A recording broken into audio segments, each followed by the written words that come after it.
I've got to go and put my washing into the tumble dryer right now, so I'll be gone for like 30 seconds. There you go, have some of that. I can't be the only one who feels like I'm going nowhere.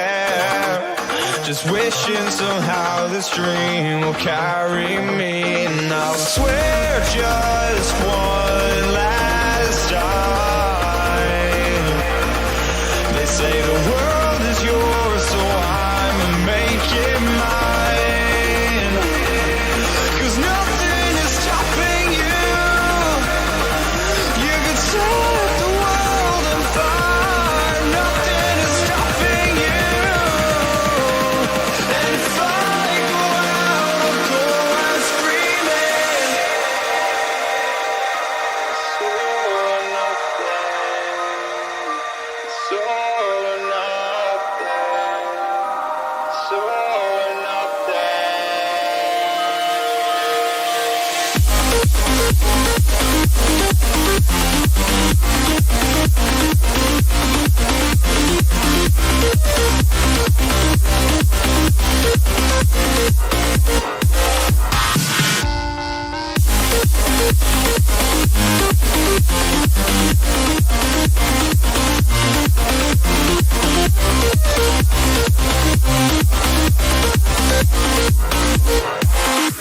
Cause nothing is stopping you. You can set the world on fire. Nothing is stopping you. And if I go out screaming.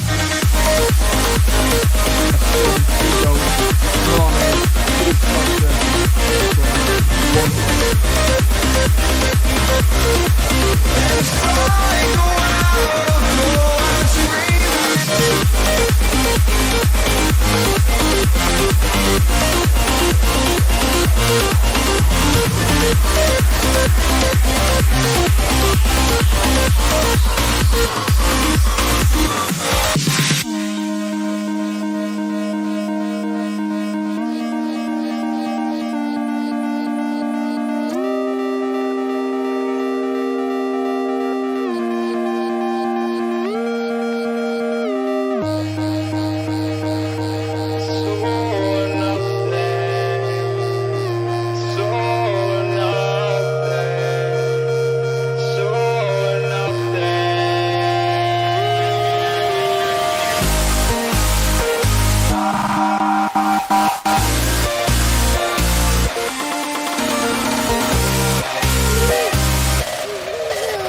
They vote Elite FPL.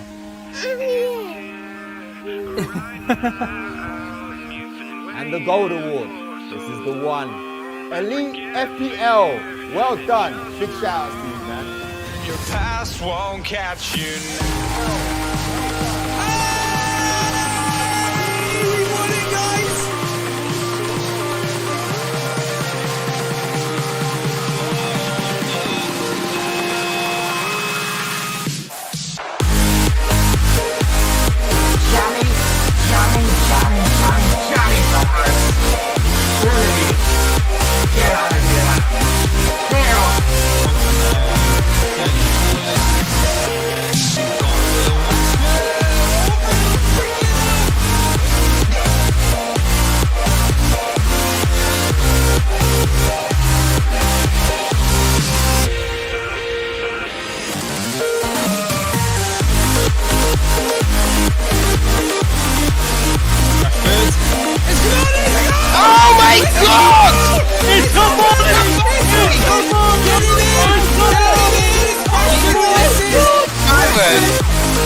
Jason, any more final thoughts?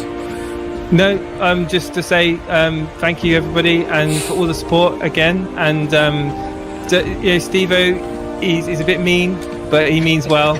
and I'm not going to rise to the occasion. He can bash my team as much as he wants, but I don't care. It just makes me stronger. Makes me more keen to stay above him on the tables. And I guarantee, the end of this weekend, you're going to be looking up to me, Steve-O, thinking, what am I going to have to do? What I'm going to have to do to catch him? Exactly. Cheers, Jason. Thank you so much. There was our co-host, Jason, there, bragging.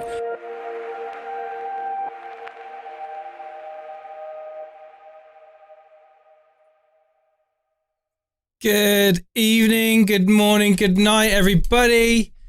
How are you doing? In the chat there, we've got the beautiful Steve-O joining me tonight. We're going to be talking about your drafts, community drafts. Steve-O, how you doing, mate?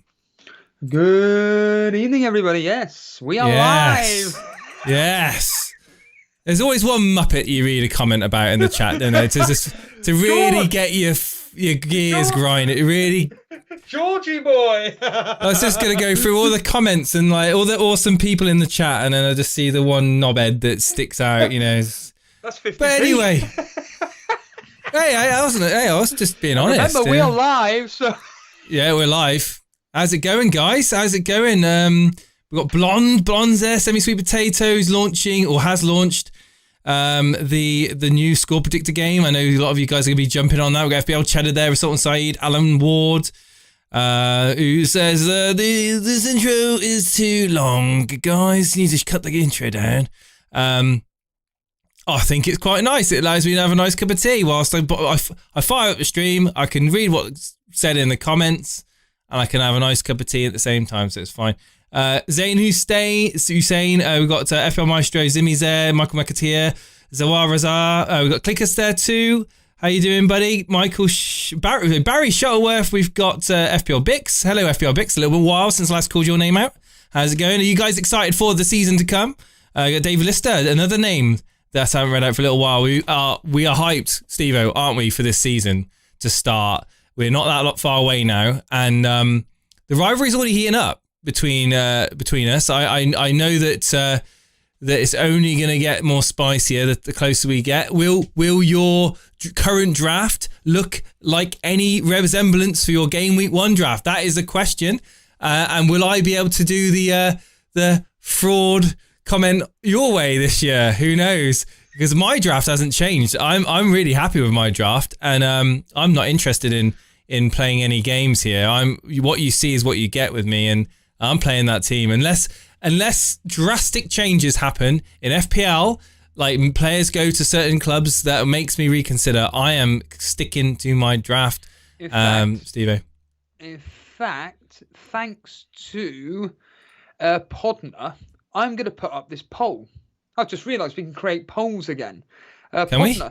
Yeah, we can. So I'm going to create this poll right now. Who is going to win between Steve-O and Jason? I'm now going to do that live. And Jason, you've got some important business to deal with. So I'll create that poll and send it out. You can talk about the serious issue of what's happening for the mini league that you've created, and what's going to be very special, and of course, what tonight's show's all about.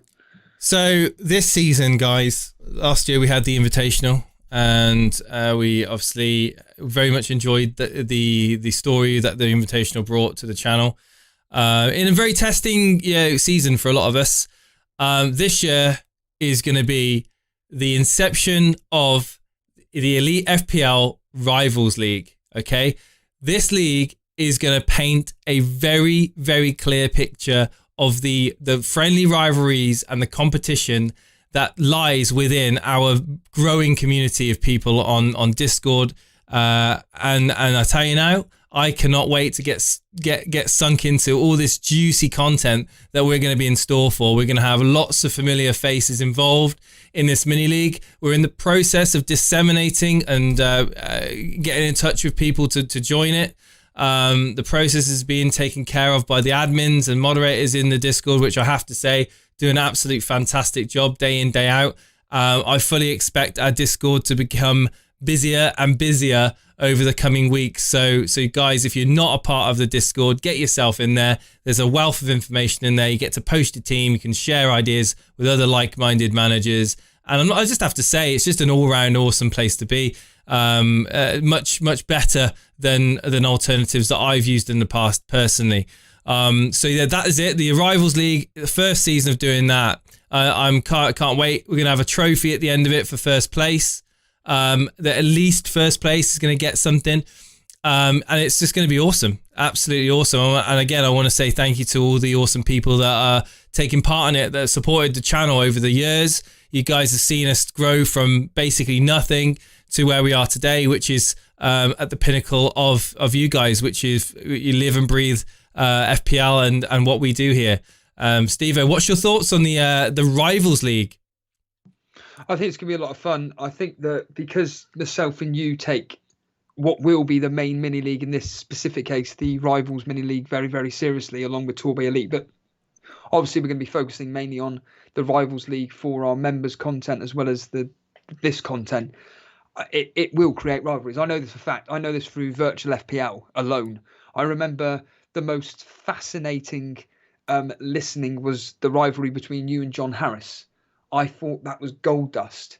And I think that because I personally found that because I was concentrating towards the last couple of months on the members, the Invitation League last year, and doing members videos and essentially helping out Paulie and saying what he should be doing and stuff, and then looking over the teams like yourself, Peter Scully and Nick Treadwell, etc.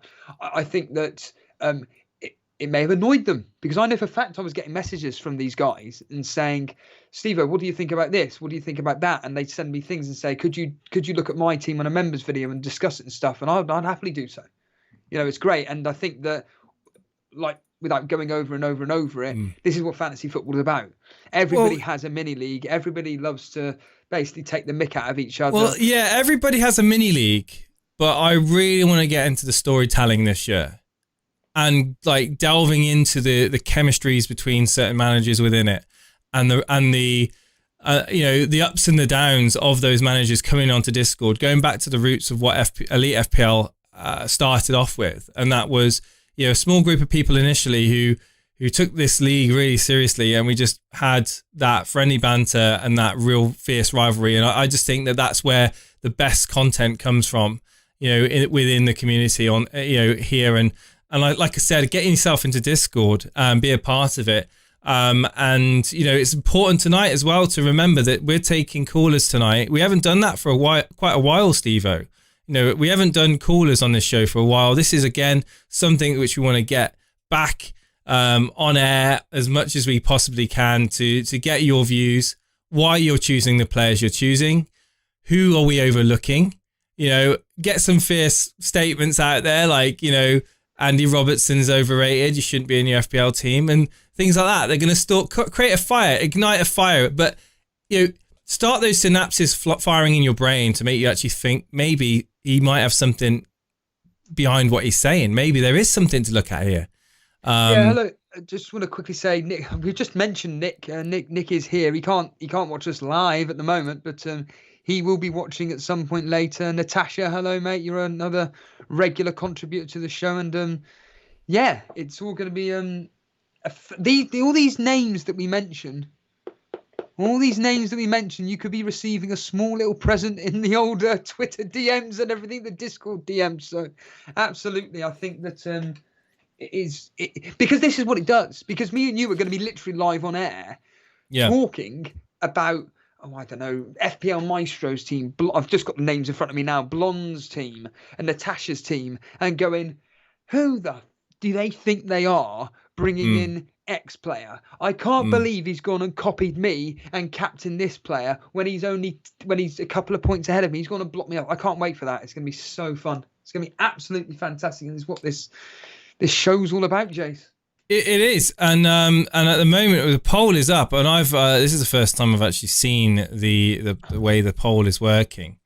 Let me just quickly go into because we've never had polls on this show before. We haven't, no. And all I'll say is that at the moment, Steve-O, you are winning.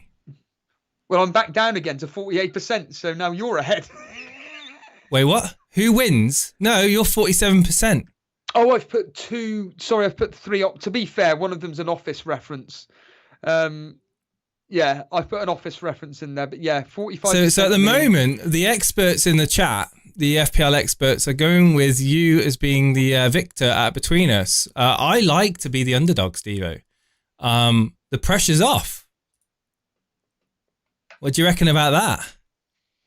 Yes. Again, I can't wait for team reveals on game week 1 when it finally comes through and my team's exactly the same as yours.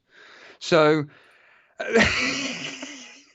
because we've already without. I don't know. I don't think it's going to be exactly the same. I think we're going to have about 3 players that may be different. I know that.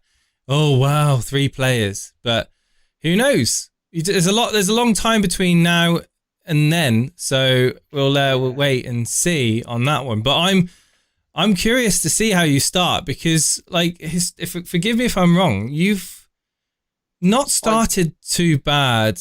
No. You don't normally start dreadful game week 1. I mean, last season you did. I mean, all I know is that most years I start off at I don't know, the 700k, 1.2 million, something like that. So nothing spectacular. But I think because majority of my players are going to be highly owned, the fact that the news has come out essentially that we were on, in fact, talking of that FPL game week, Booner's here. Hello, mate. We were discussing it on their show. Booner's team's on the screen, by the way. Oh, was it really? Yeah. Oh, okay. It's down there. It's Booner's team right there. Am I able to see it all? It's in Discord. It was the first one. I wanted to test out the settings, so I just grabbed the first team I saw in team screenshots. It's Booner, yeah. Oh, okay. Booner's team was in there. Oh, right, okay. Well, I mean... Get Booner in. He's in the waiting room. He's in the waiting room, so I think that... I need to turn you down in Discord, mate, and you'll have to do the same for me. Yeah. But let's bring in Booner. This is a thing. I don't know if it's working at the moment, this Discord malarkey. Hello, Booner? Yeah, hang on. You're loud and clear. Speak You're again. live. Hang on. No, I can hear you, but the chat can't hear you. Give me one moment, and I'll just remedy that situation. Okay. Well, can you hear me, Booner? Loud and clear, Steve-O. Them dulcet tones sound beautiful. I now need to mute you. I think I need to mute you. Why would Booner be double voiced here, Jace? Because echoing for me. I don't know. Speak again, Booner. Speaking 1, 2, 3. Hang on. Can you hear him twice again? Yeah. This is great. Don't you love it when things come together so well? Well, anything can happen in the World Wrestling Federation. Speak again, Booner. Hello. My team is better than everyone's. There we go. It's working. It's working. Finally. Finally, The Rock has come back. Finally. Hey, what is everyone's obsession or hatred for the 2 colours only in my team, by the way? I don't know. You talk to us, Booner. What Is this a serious draft, Booner? I'm sure it is. Why would it? Yeah, 100% is. I don't know why it wouldn't. Why people seem to think I'm joking. But yeah, no, I just think got some really good picks there, to be honest. I'm happy to be torn apart. Not like that. Let's go through your team then, shall we? So you've got Backman in goal, Alexander-Arnold, Shaw, Soufal, target, Salas captain, Jota, Fernandez, Bowen, Buendia. Cavani is a lone striker, and then you got Tony on the bench against Arsenal. Is that? We'll talk about that in a moment. Tony, so Foster, Tony, Manquillo, and Obafemi, they're on your bench. So an interesting lineup. It's a different lineup, which is good. We like to see different lineups, especially to kick off the show. All in all, target, attack minded, can always get on the points. Soufal, again, attack minded, can get a great cross in, can get on the points. Shaw, attack minded, great on the ball, going forward on the overlap, get the ball into Cavani, great. Alexander-Arnold, attack minded, goes forward, can get the ball in, can easily get massive points for you. Yeah. So yeah, I could see the theme that you've got going on there with the back line. I like it. See, the only players that I'm not 100% on at the moment are only because those are the players that keep changing are probably Cavani, Bowen, and Buendia. I think Tony's a good pick at his price, and I might still start him. Just need to decide over who and which team isn't looking too good defensively. But apart from that, I quite like it, to be honest. I think Bachmann, just with Brighton signing a new goalkeeper, I think Bachmann fosters a great 8.5 combination. And like Steve-O's alluded to on previous streams, Watford defensively last season were brilliant. So if they can continue that form, much like Burnley and Sheffield United have done in previous years, we might be onto a winner. Do you think Aston Villa ain't going to start the season off very well then, in that first game?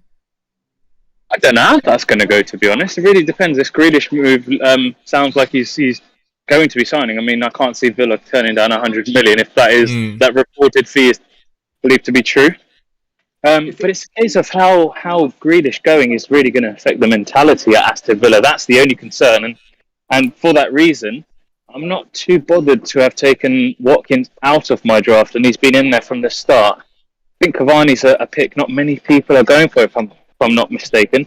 Well, Luke Shaw or Bruno Fernandes putting it on Cavani's head every single game could be pretty nice. He's on my radar. I mean, I've been quite open and honest about what I think that Cavani can achieve this year. Whether or not, like, it's one of those classic things that Steve-O says. You harp on about a player for weeks and weeks and weeks about what you think he's going to do and what he's actually doing, in real life, but you don't get him in. So it's like, am I going to be one of those, the classic case of I've been bigging him up all pre-season and he starts the season, game week 1 onwards, netting goals. I can see Cavani being like up there with the top goal scorers. Assuming fitness is okay and he doesn't get an injury, then I don't think there's any reason to kind of discount Cavani out of serious attacking options and threats for FPL. Definitely, I like the pick. I really do. We've got Karma Baby in the chat saying Target's still recovering from an ankle injury. I mean, that's absolutely fine. We've got 3 weeks to go yet, right? It's good to know this stuff. And like I said, I was looking to find someone to play. Is it 2 weeks? Yeah, it's 2 weeks, isn't it? 2 weeks today, my friend. Right. Yeah, 2 weeks. 2 weeks, yeah. Well, Bruno, even if Target doesn't even if he doesn't play, you got Tony against Arsenal, which I'd be happy to just have playing anyway. It's like in that particular team that you've shared. Yeah, absolutely. Or if West Ham aren't looking too good in pre-season, I could just turn Target into Digne and downgrade Soufal into Fofana, just as an example. There's so many things we can do, right? Still, ages. Oh, yeah, definitely. Go on, Stephen. Oh no, have you actually got like a legitimate plan of attack this season? Because for me, I'm legitimately thinking, like Jason, like FPL Dave, attack the first 3 or 4 fixtures and hit that wild card. Because I'm genuinely considering that form of play. What might be you? Because let's be real here, the players that you got on this team, they're not that bad. They're all got excellent fixtures. Jota is probably the only one that I'd be considering. Get gone. Here's in TAA. I've got that covered. I'm not bothered about anything else. The rest I can take a bit more of a chance with, and Jota is exactly that. He is a chance. But you know me, I like playing my risky game. But I'm not going to be captaining him. I'm going to be captaining the safer picks. But actually, probably not. I wouldn't call it safety. I would call it the best picks. And I think Salah, Bruno are probably the best picks for captaincy. Salah in particular for game week 1. So Jota has a risk. As long as I've got at least one player kind of coverage on the bench, I'm happy to do that. And to be honest, even if he doesn't start, I can't see him staying on the bench. So going on that then, so strategy-wise, have you thought about what you're doing? Is it just going by week? Have you thought about using the wild card? Yeah, so that's what you guys know. I do that every single season, and I want. So if there is a strategy, it's I want to avoid using my wild card too early. And I think the players I've picked, fixtures-wise, are pretty decent. Apart from obviously the Aston Villa assets, whose fixtures turn in game week 4. But you know me, I'll either make 2 transfers or I'll take a -4 and make 3 transfers. I'd rather do that and do a mini wildcard than waste my wildcard early. So that's my plan of action. Ideally, I'm kind of looking at it in a period of 5 game weeks. That's what I tend to do, 4 or 5 game weeks rather than just a 1 or 2. That's the plan. Are you like me? I'm legitimately approaching the season in a completely simple way, like I used to do, which is attack the fixture first. And I will shout out Dread again. I keep banging on about Dread, but like I think I've been banging on about Dread more than Planet FPL this season. But in all seriousness, Dread FPL has been going on and on about attacking the fixtures. Yeah. And I love that. I just love that strategy.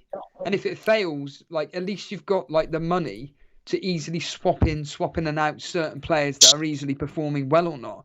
And No, I completely agree with that. I think that's the best strategy to start with. And Yep. I think where I went wrong last season, guys, was I think there needs to be a balance. I think to start the season, fine. But when we start to see form, then we need to kind of give form some merit because there's a lot of merit to be taken from it. And I think that's where I messed up last season. I think form is equally as important. I've seen myself make transfers last season to bring in out of form players in big teams like Martial, like Sterling, and it's just not paid off, despite them having prime fixtures. So I think there needs to be a bit of a balance, like picks like Watkins and I think Bamford last season as well. A lot of people got off when fixtures turned, and they burnt them. And they didn't burn me because I didn't have them. That's another story altogether. But yeah, that's my perspective. Bruno, we've got lots of callers on there. Tonight is going to be about trying to get through as many callers as we can. Try and get Brilliant. one I will question be listening from them. in. But just of interest, have you got any questions for me and Jason regarding this specific team? Yeah. What's your thoughts On Jota? No, we know your thoughts on Jota.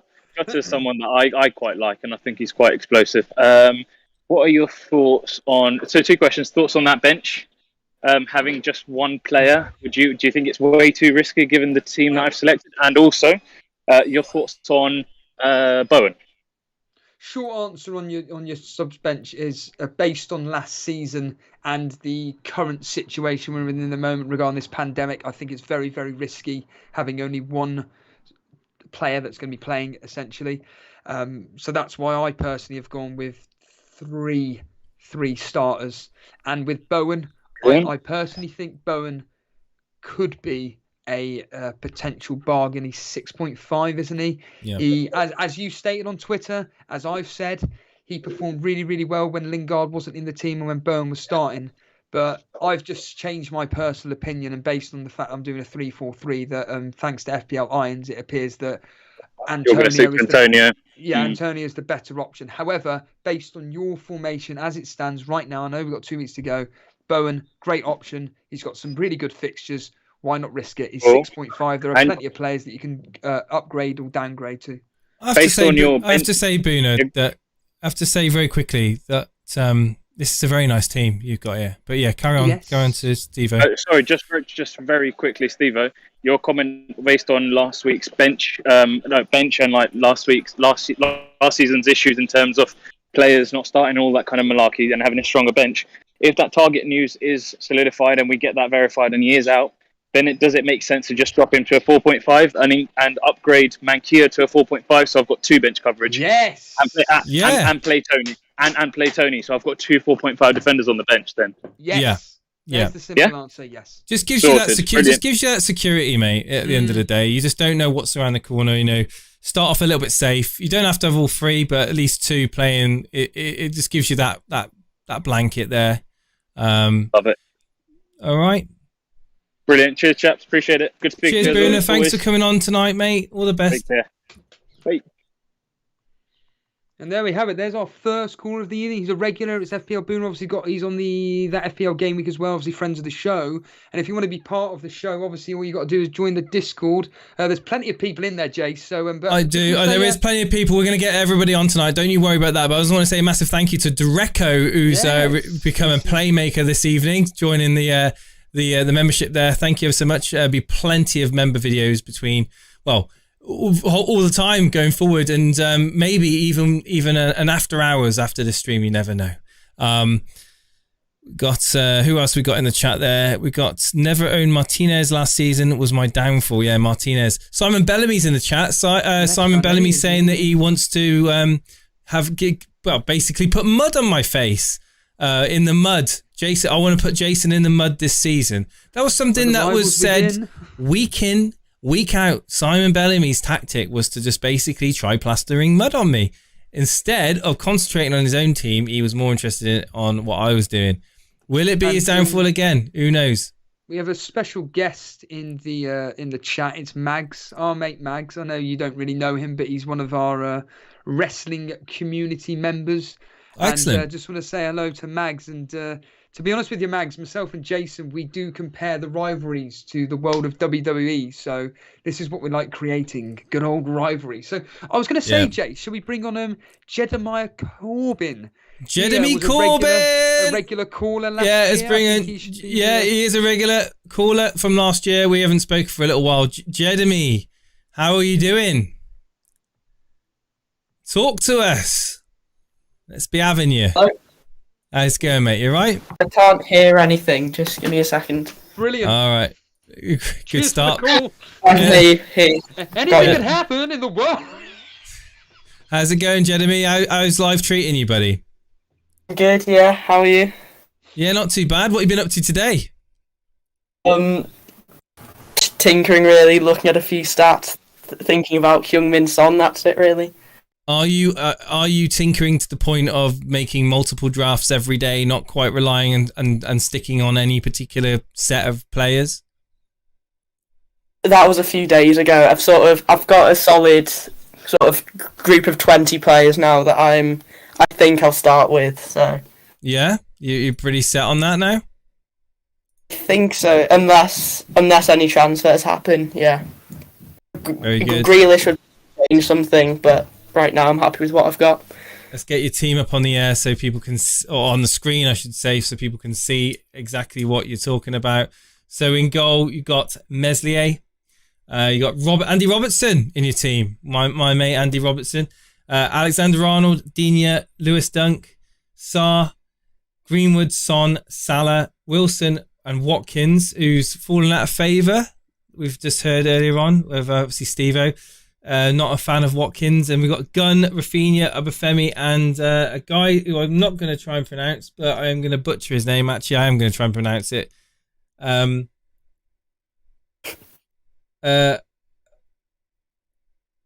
Omabamidele? Yeah, that's right, isn't it? That's pretty. Yeah, I don't know much about him, but yeah, we'll talk about your team. Where do you think your strengths are in this team? I think it's a well balanced team with a strong defence. Really, that's what I think. Yes, up front it's a bit weaker with only two sort of mid-priced options, but apart from that, I think it's quite strong. Have you seen the news today that Dunk is injured? I don't know how true or not that is, but apparently Dunk is injured. I've seen that he's had toe surgery or whatever recently, but I think he should be okay. I saw Graham Potter say that he might be fit for this weekend. If they've got another 2 weeks, and I think he should be okay. It's a familiar question I'm going to be asking a lot of people tonight because, like I said, I'm revising my strategy that I haven't done over the last 2 seasons and which I used to do when I actually used to be okay at this game. Are you picking the team which is for the first 4 to 6 fixtures, or is this a team where you just think to yourself, I kind of want this to be across the board almost with just the odd transfer here or there? This is first 6 fixtures, but with someone like Rafinha, if I was picking purely based on the first 6 fixtures, then he probably wouldn't be in the team. But I think it's good to have a couple in there who you think can stay for the majority of the season and can stay beyond. And for you, in this specific team, who do you think are almost going to be there all season? I mean, I'm thinking maybe the goalkeepers, potentially the 2 Liverpool players, in Robertson and Trent, and probably Salah as well, and maybe even potentially, depending on how well he does, Sarr. The rest of them though look a bit potentially expandable, if that's the correct terminology to use here. But yeah, which players in this specific team do you think will be probably lasting the whole season, give or take? I only had one player last season last the whole season, but if I were to look at it now, I'd say Meslier, one of the Liverpool defenders, Lucas Dean, Salah, and Rafinha. That's what I'd say. Rafinha. A lot of people talking about Rafinha. They're kind of put off a bit like me with his first opening couple of fixtures. Obviously, you've benched him for the first game. Really, the final question for me would be, of this 15 mainly the the 11, 12 players, which are pretty much guaranteed starters. How many of these are guaranteed to be in game week 1 squad for you? The only player at the moment which I'm sort of thinking about quite a lot is Jason's best mate Robertson. Okay. So that's open to change, that one. And why are you questioning Robertson? As the two Liverpool centre backs probably wouldn't have played for a year or whatever, and Liverpool can start seasons poorly defensively, so that's what I'm thinking. And would it worry you then not having potentially 3 Liverpool going into their first opening 5-6 fixtures, or would you be willing to bring in, for argument's sake, like Boona had with Jota? I'm not too big a fan of Jota unless there's an injury. So if I go for 3, it'll be Salah, Trent, and Robertson. But Robertson could become Diaz or Cancelo or someone, I think. Jason, any questions from yourself? Or I mean, it's a different team. Obviously, it was Hertha. It was Hertha Berlin, wasn't it? They lost 4-3 Liverpool. I saw some highlights of the in Discord. Actually, I saw some. A link to footage of the defence for Liverpool, and it was 6s and 7s. It was not much communication going on there. I'm in agreement. I don't think Liverpool are going to start off getting clean sheets, but however, you don't always pick, like we always say, Robertson and Alexander-Arnold, you don't necessarily have them in your team because you want clean sheets. You know, you get them in for what they can do at the other end of the field as well. I think you probably spent a bit too much money on Liverpool defence there, mate. I think you could be spreading that money out, Robertson money out a bit more in your team. It is an all-round, it is a balanced team all round, to be fair, but I would say that you could squeeze a little bit money out. You got Watkins and Wilson up front. Sort of the lower end of your forward line. Nice, interesting pick there with Son. I think again a lot of people overlooking him because of his first fixture. And a decent bench. So yeah, I mean, stick with it if you're happy with it. Don't make too many changes. Don't let people get into your head about what they say about your team as well. But yeah, if you have one question about your team, what would it be? If I were to downgrade Robertson, where would you upgrade?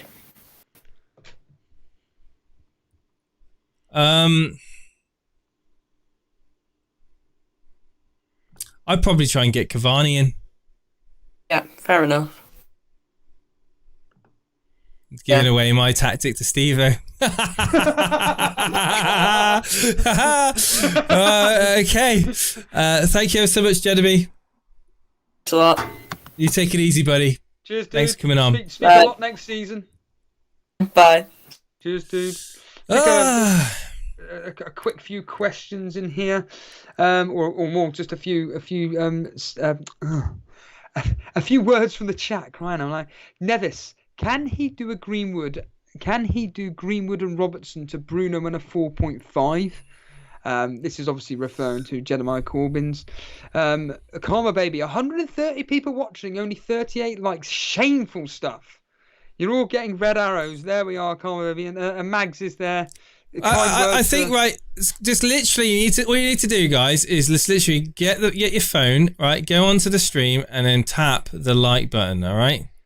It takes 2 seconds. And we mentioning Mags a minute ago. I appreciate the kind words, Steve. I'm really enjoying the streams I've caught on here so far. You guys know your onions. Could I do the impression of Mags? I really appreciate the kind word. That's how he speaks. That's genuinely how he speaks. He's very similar to. I could get him and Lewis Kirkby. Spot on. Hello there, lads. He's spot on with there. FPL Maestro, what do you think of DCL, Steve-O? I think he's a good pick. I think Everton's opening fixtures are, let's not beat about the bush here, they're excellent. Rafa Benitez does like a front man, shall we say. He does like making sure that his essentially the strikers are the ones scoring goals and everybody around is just creating. So I think DCL's a great pick, but for 8.5 for me, I think they're a better, in my opinion, I think there are just better options. The fact that DCL kind of tailed off at the end of last season kind of puts me off a bit. But I was going to say, Jay, should we bring on someone that I don't actually recognise in the chat? So I was Go for it, mate. Michael, I think it's Michael. You decide who comes on, and I'll do the rest. I'll bring him on. Michael McIntyre. I've seen him in chat. He's brand new Michael, to the show, I think. Michael Mack. Michael Mack. I think it is Michael McIntyre. Hello? Michael Mack. Is it Michael Mack or is it Michael McIntyre? Hello, can you hear me? Yeah, I can hear you fine. Do you hear us? It's Michael Maggett here. Michael It's an Maggett Irish here. name. Is Not that really McIntyre. Michael? Oh, we got another Irish one. Where in what you call it? Where in Ireland you from? I'm from Derry. You're from Derry, are you? Oh, fantastic! Brilliant news. How long have you been playing FPL for? About I think 3-4 years. 3-4 years. What's your average rank? Shall we say just average? Well, I don't remember from ages ago because I would have played it when I was younger and I would have just forgotten about it halfway through and left it. I wouldn't even know how to check rank. But last year I had a bad season. I think I was chased onside 1 million. Still beat me. So let's move on to your team. How long have you been tuning into the Elite FPL? Are you brand new? About 2 years, but All right, okay. I wouldn't have been on that often. And last season I wasn't on that often. Last season didn't go great for anybody last year at all. So we forget about last season. Last season never happened, especially for Steve-O. He's petitioning for FPL Towers to scrub his rank off the history boards. That'll be a wrestling channel. No time we'll forget about it all. Last 2 seasons, get it gone. Steve-O, do you want to quickly read out Michael's team here? Yes, certainly. It's Batman in goal, Trent, Shaw, Cafal, Veltman, Salah, Fernandez, Grealish, Jota, Watkins, Antonio. On the bench, we've got Ayling, Brownhill. So 2 starters, unlike Boona. Jedemiah Corbyn also only had the 1 starter, really. So we've got 2 starters on Ayling and Brownhill, and then obviously Obafemi. But we're not really interested in the subs. We're more interested in this starting 11. The Grealish pick is pretty much the one that stands out to me. Talk to us, Michael. Well, Grealish, as I look on the stats for put everyone on, he had 6 goals, 10 assists in 26 games, I think it was, and that's incredible for 8 million. But I'm worried about City, and if he does go to City, I think what I'll do is Grealish down to El Ghazi, because if he starts, he's on penalties. And I was watching a scout video earlier, and they said the 3rd best expected goals per 90 out of all the midfielders in the game, El Ghazi. Less than 1% owned. So Grealish would go down to El Ghazi. I have 0.5 in the bank with this team. I could do Jota up the Son then. So that's the move if Grealish leaves. Yeah, that's a really... What about that, Jason? Have you ever thought about another Aston Villa attacker that no one's mentioned? Everybody's going on about Buendia, Watkins. Well, I've got him in, Buendia. Can you just flick your light switch on, mate? Because it's getting dark in there. There we go. There we go. Yeah, so interesting. Interesting about El Ghazi, and I personally think that I'm set myself on Buendia, but I can see a reasoning behind that. Yeah. But I think the pick for Grealish is. What do you think of him going City? What's the likelihood of that happening? It looks very likely at the minute from what I'm seeing, but at the same time, we said that with Kane, and that's teetering off as well. So you never know what's going to happen. But I'm prepared if it does happen. But yeah, it's just a wait and see, really. I'm not going to have him if he does go to Cities. Too much at risk. Oh yeah, absolutely. I think that's just for me that player position right there is just a wait and see, isn't it? Essentially, the rest of your team is looking pretty straightforward. You've got a lot of strong players in there. You got Antonio with Watkins. You got that pairing. You got a decent bench with 2 playing on there. So yeah, I think it's just a case of waiting and seeing what happens with Grealish. If he stays, it's a great player pick. But if he does move on, then you got options elsewhere, haven't you? Like Boona, Michael, you've gone with Jota. How much of the permanent fixture is he going to be once game week 1 starts for you? Well, I'm tempted to take him out for the Chelsea match if he's not starting enough. But if he is starting, I'll probably keep him in. And he scored 9 goals last season. He only played 19 games. And I just think if he plays 38 games, that could be a 20-goal season. So the value for 7.5, if he does start's amazing. I'm willing to take a risk for that. Do you know what I mean? But if he doesn't start, he has to go. But there's a lot of players at that point, so it's not too risky. Yeah, it's why I've kind of looked at my kind of strategy and just said, look, Steve-O, just go with the players that are you just know for fact are going to start in game week 1. Just get game week 1 out the way, get a general idea of how teams are going to be setting up. For me, the likes of Jota, as a prime example, is just, there's a 75 to 80% chance that he's probably going to start game week 1, but I'm more wanting to be at least a minimum of 95% guaranteed to be starting game week 1 for me to definitely have them in my team if I'm really happy. Because Jota, I agree with you, for 7.5 is a ridiculous. I genuinely don't understand why they put him at 7.5. I think 8.5 would have been all right. Even 9 million. What's I think that much? I don't know if it was 9 million. I think that the question would always be, yeah, but 9 million, he's not guaranteed starter. So I think that an 8.5 would have been okay. It would have been a fair price. 7.5 is too cheap, in my personal opinion, because I think that maybe Jurgen Klopp this season may just go all out attack.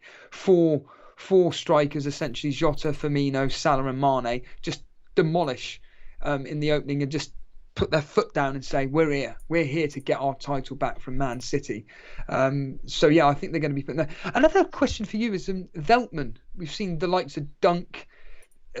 I know Lamptey's out injured now, but Lamptey was in people's drafts. The likes of Sanchez, but I have not seen one draft with Veltman. What's the thought process with Veltman? Have you seen Aylan and Veltman's rotation Brighton and Leeds? I haven't. No, I'm afraid not. No. You have, for the first 8 weeks, you have Brighton play Burnley, then Brighton play Watford, then Leeds versus Burnley, then Brighton v Brentford, then Leeds versus Newcastle, then Brighton v Palace, then Leeds versus Watford, and it just goes on. And having a rotation with fixtures that good's brilliant. And the handiest thing about a rotation too, you said about COVID earlier, it's another playing player on your bench, but you're not losing any value. It's not a player on the bench for having a player on your bench's sake, because you're actually using them for the rotation too. Yeah.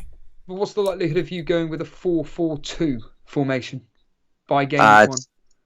It's just for funds, to be honest. I was thinking about when I'm going to use my wildcard, and I was looking. I think I'm going to go for game week 8 after that international break. Looks like a smart move, because we're talking about fixture swings in game week 4 and things like that. The only players I think in that team you'd have to take out for game week 4 are the 2 Villa boys, and I'm actually looking at Pepe and Lacazette for those 2. Talk to us. Dan was on with FPL Penguin earlier on Instagram Live. They were talking specifically about Arsenal. Pepe and Lacazette. Lacazette could be off, but Pepe, what's the thought process here? I think he looks excellent. They had a great end of last season, and it's annoying me because being as a Spurs fan, I think I'm a Spurs fan. Yes, yeah. Not even a consideration of one player. I'm worried about this season. I'm very worried about this season, but Pepe looks like a great option. I just think if he does start, becomes nailed on. How much is he? That factor playing game week 4 is lovely. Like, how much is Pepe? 7.5. 7.5. Wow, I didn't realise he was that low. And he was 9.5 when he came in the Premier League last year. I tell you what, I was shaking my head then, saying no, but it's 7.5. The end of last season too, 5 goals in his last 3 games. That's actually, that really does like give you like almost like, for those managers out there that want to kind of take a bit of a risk and not go too safe, that 7.5, I mean, for Pepe it's very enticing actually, because like you said, he did end the season pretty well. I'm not a massive I've been burnt by Arsenal plenty of times with FPL, and I vowed to steer clear that, and with Tottenham actually as well this season at the start of. So that's actually food for thought, being 7.5. I might have to do some tinkering around, see if I could fit him in. What do you reckon, Steve? You got him in your team, Steve? Sorry, that's completely. Again, I was for anybody who doesn't know, I was just looking on my phone because I'm essentially taking the mick out of some of my managers. What was the question, sorry, Jason? is Pepe a consideration for your team at 7.5? He At is all. a consideration depending on form and whatnot, but certainly with Arsenal's fixture swing, I agree with Mike. I think that for 7.5, if I can fit him in my team, which I'm sure I would be able to, absolutely. I think any player is. You might mean at that price point, you'd be able to fit him in your team for rotation. Yeah. It's like, and it wouldn't be a waste of money, like if he's like, because if he starts the season well and you rotate him around the awkward fixtures with other players, I mean, could be an absolute steal. And a player, we talk about players that could gain value quite quickly in the first few weeks of the season. That's an interesting one to look at 7.5. People might end up FOMOing in and just jumping onto the Pepe bandwagon. But again, I'm more of a person that would sit and wait and find out. I don't know if I would take that step initially. I would then take risks and gambles and point spends if I need to get players like that in. However, would I actually start off with Pepe on my team? I remember when I started with Danny Ceballos in my team, that didn't end that well. So I don't know. A bit different. We've seen him in the Premier League last season. Don't know. Food for thought. I think there'll be a few people scratching their heads about Pepe this preseason. Definitely. He's not on game week 1 though. Definitely not, because as the reason I'm so interested in him is because we have time to see. But the Brentford fixture is nice, but I'm definitely not having him in game week 1 because 2 and 3 is Chelsea and Man City, the 2 best defences in the league. You're not touching them. Yeah, absolutely. Michael, that was a fantastic call, and hope to get you on another time, pal. Yeah. Thanks for having me on. See you after, boys. No, thank Cheers, you. Michael. Have a good one, buddy. Jace, I want to bring on a very close friend of the show. He's never been live on air before, but it's Nuclear Atoms. He's in the waiting room. I think it'd be an honour for us. He's on. He's live. Nuclear, are you there? You just need to unmute yourself. He's gone nuclear. He's here. literally gone nuclear. Just need to unmute your mic, and then we can actually talk. We can actually talk to you in person. I know you're. Oh, he's gone. This is what happens when you're live. I'm going to stop saying that now.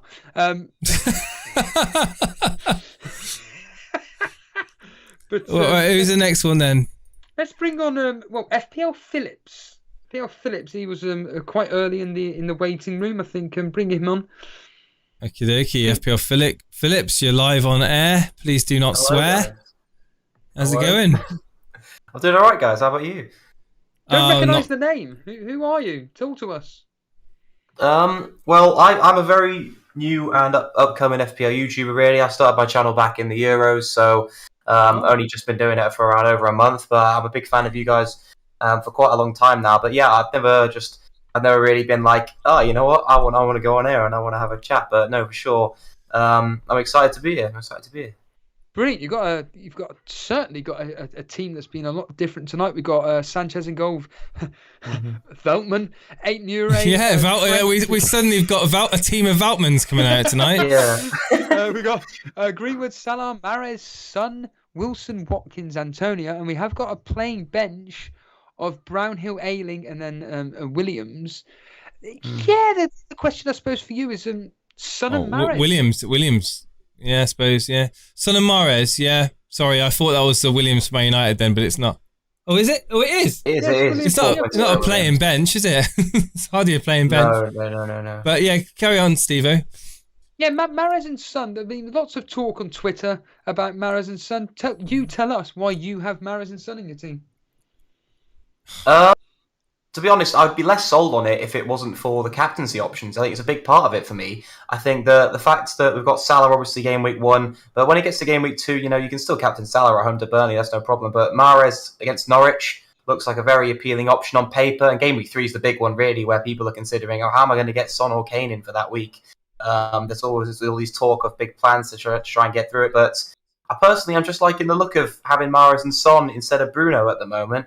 And it sounds horrible to say. I'm a big fan of Bruno. I had him for a lot of his good spells being a Man United fan, and it seems almost blasphemy to go without him, especially with such high ownership. But I think I'm willing to kind of take that risk this year, as you can see with quite a few of my other picks are kind of people who are supposedly I feel are going under the radar as well. And I've got Greenwood in there in midfield, so I've still got a way into the United attack. I've heard you guys talking about Cavani as well. I'm also a big for him. And so, yeah, I think there just are better ways of getting into the United attack. I'm even contemplating Sancho. But I personally just think you can get much better value. Cavani's only 1 million more than those majority of strikers that people are going for. Greenwood's a very reasonably priced midfielder, whereas, Bruno 12.0.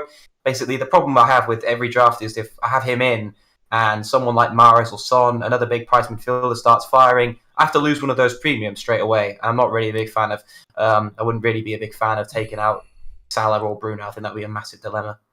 I mean, there is a big risk that you don't see minutes from both Mahrez and Greenwood game week 1, and you're going to have to rely on Brownwood and Eiling to come off the bench. Are you prepared for that? That's Greenwood off the right, Sancho off the left. And that's the way I feel like it'll probably line up. And with Mahrez at City, we all know Pep loves a bit of rotation, Pep roulette as it's known most commonly. But I feel like he's probably going to be a bit more limited with that, with players coming back from the Euros, lack of fitness. Mahrez is playing all the games in pre-season. He seems to be, on form, firing, and I feel like he's going to be one to start, potentially even out of position, playing up front of the number 9 spot. As someone that covered I didn't watch any of the Euros. Jason openly admitted he didn't really watch much of the Euros either. Obviously, I was fully aware of Sterling's performances for England.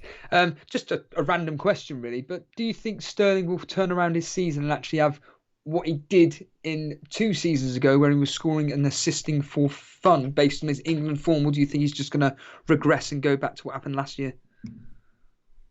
Yeah, I don't know. It obviously did turn into a different Sterling, didn't it, at the Euros? And we saw a man who was, I don't know whether it was Southgate, being confident, backing him, and saying, you're going to be starting for me every week. Maybe Pep rotating him a lot, knackers his confidence at Man City. And we don't know whether that will have an effect when he comes back. But I think there's probably better options to go for. Sterling is the most premium by KDB of the Man City assets as well.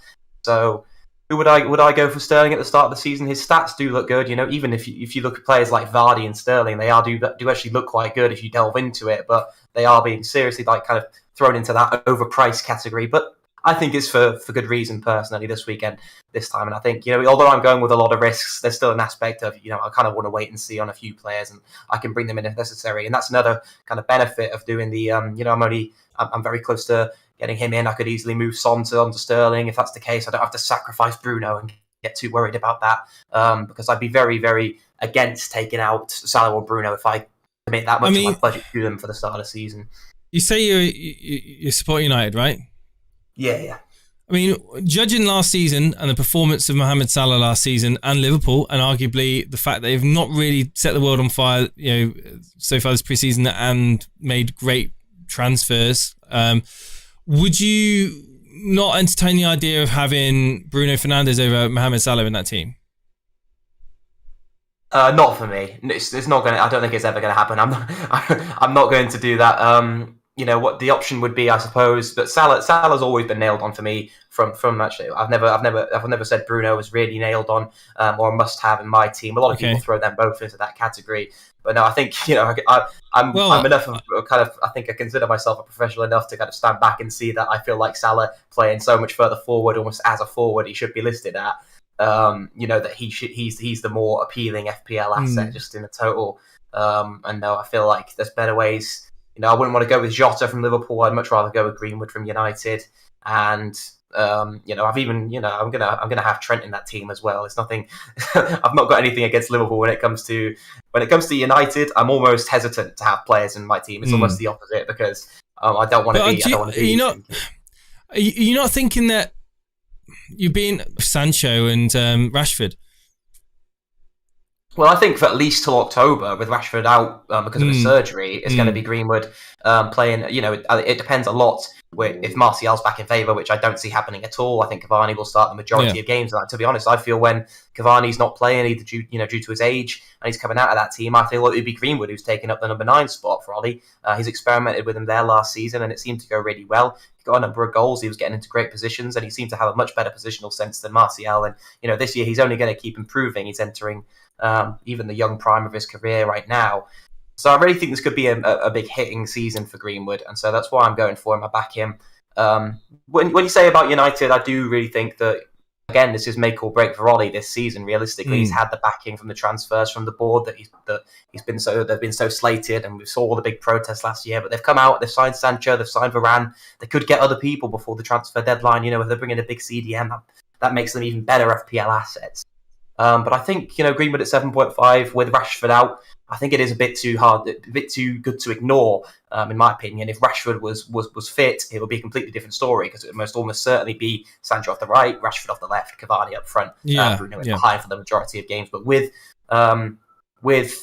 Rashford out, I think that makes Greenwood got a gold mine, to be honest, in my opinion. Yeah, okay. Well, I definitely see the point there. You make a very valid point about Greenwood being a good use case straight off the bat for Solskjaer.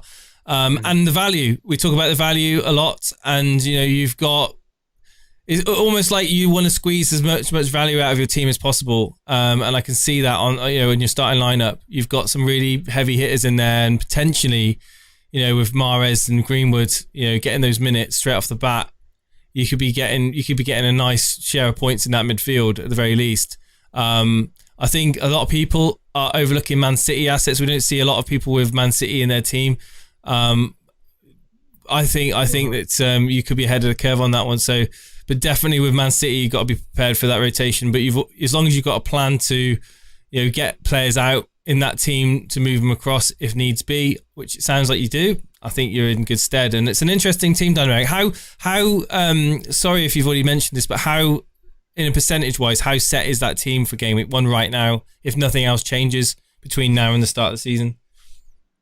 I'm not sure. I've been diagnosed by Nathan Bacon with his new doctor's outfit with over-tinkeritis. So to be honest, my team's changing every minute of every second of every day. But I've been sat on this for a couple of days now, which is more than I often sit on teams. But I've literally just put the video out with this team on my draft, so a couple of hours ago. So I feel like I'll have to stick with it just for a little bit at least. I think the main dilemma is really, do I target those first few weeks? As you've talked about on the show already, because I often do end up, even when I don't plan for it, playing the early wildcard around game week 4, maybe game week 3, game week 4 this time, and that's where players like Nuri could change, because Wolves fixtures are already really feasible around game week 4 and onwards. So going for the likes of finding 0.5 to upgrade to a at target, even going with other 4.5 defenders could seem more appealing. Yeah, that sounds great. Well, thank you ever so much for coming on the show this evening. I much appreciate it. I hope this is not the last time we get to hear your voice on the show and talk to us about your team. And you're welcome to come and join us on any Sunday Surgery show and call-ins we do going forward. No, I've really enjoyed it, guys. Thank you very much. It's been great to hear your voices in the flesh as well. And I'll definitely be watching. FPL Phillips, guys, go check him out on the YouTube. He's just recently started doing his thing since the Euros. It's a tough what can I say? Community to get involved in YouTube. There's a lot of people doing it. It's quite a competitive market. That's all I can say. So I wish you all the best of luck in that endeavor, FPL Phillips. Yeah, absolutely. Thanks a lot, guys. Cheers, dude, and hello to Shaka, Laka, Maka, Leka, Tiago's here, the Don's here. Morning, lads. Yes, of course. We talk about Denver in the chat. Son of Sam is there as well. Son of Sam. Justin Tay, rotating 3 4x5 defenders for 2 starting spots is something I've done last season and failed doing. They're just not value for money. Well, if I don't normally rotate players, but sometimes, if you play into the fixtures, off the bat, not necessarily a long-term thing, but playing off the bat for the fixtures, it could be something that works out. Hello, Tiago. Tiago makes a very interesting point, and obviously as a Man United fan, this is an interesting take from you. What about Lingard? He could have minutes instead of Greenwood. Well, this is it. This is it with Greenwood. It's like, yes, he might get minutes, and yes, he might start, but will he play the full 90? That is the question. So when I said, are you prepared for, the likes of Ayling, Brownhill's come off the bench for your midfield there in Mahrez or Greenwood? I mean, I expect Mahrez to get minutes. There's also, don't get me wrong, but I don't know if I would. I don't know if I would want the headache of not having nailed 100% playing time players in my team straight off the bat. But I'm not going to say that people are, people who are not afraid to take risks, I mean, are going to do well. They're going to do well at FPL. However, I don't mind taking risks, but I like to see my players play 90 minutes. There's nothing worse than a player, like, for example, Greenwood he plays 52 minutes, and then Lingard comes on. How are you going to feel? It's going to be like, you're going to be slamming your fists, aren't you, against the tape? And that's a realistic prospect. If United have got 2 goals, 50 minutes in, they're 2-0 up or whatever, could happen. I don't know. Donny van de Beek could come on for all I know for Greenwood at that point. I don't know with Solskjaer's mind anymore, but I